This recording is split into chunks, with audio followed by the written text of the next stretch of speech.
There is a subtle form of slavery that many of us volunteer for every single day. It does not look like chains. It looks like words.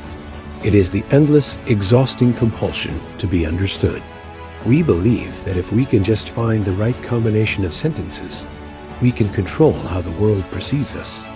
But the man who must constantly explain his own worth has already forgotten that he possesses it.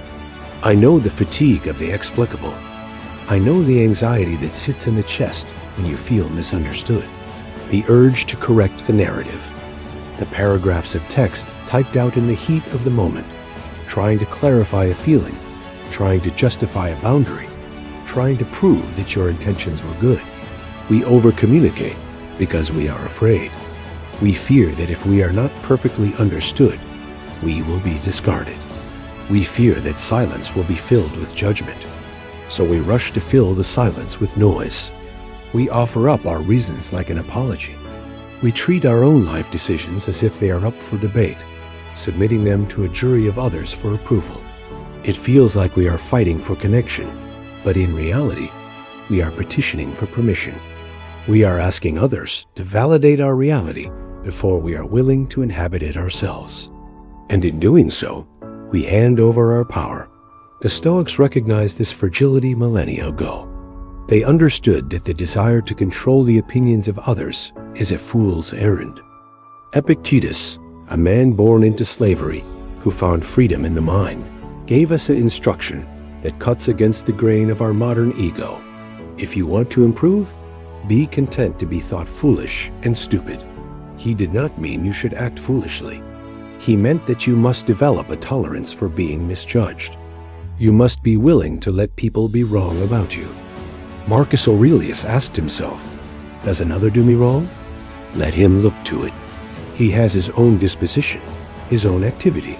The emperor understood that another person's interpretation of you is a reflection of their internal state, not yours. When you rush to explain yourself, you are trying to fix a distortion in their lens. But you cannot polish the mirror of another person's mind. You can only keep your own clear. The day you stop explaining yourself is the day you begin to actually live.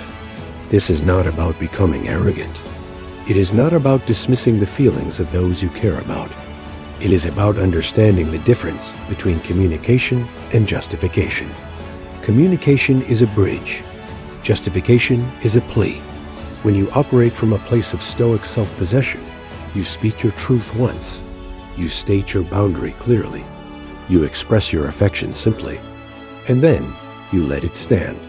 You do not chase the misunderstanding. You do not offer a dissertation on why you deserve respect. You simply act in a way that is respectable. You replace the frantic energy of persuasion with the heavy weight of consistency.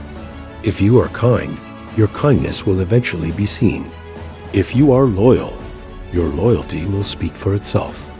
And if someone is committed to misunderstanding you despite your virtue, no amount of words will change their mind. When you stop explaining, you create a space around you, a vacuum. At first, this silence feels terrifying, but soon it becomes a sanctuary. You realize you are no longer auditioning for the role of good man in someone else's play. You are simply the man. Your character is your own.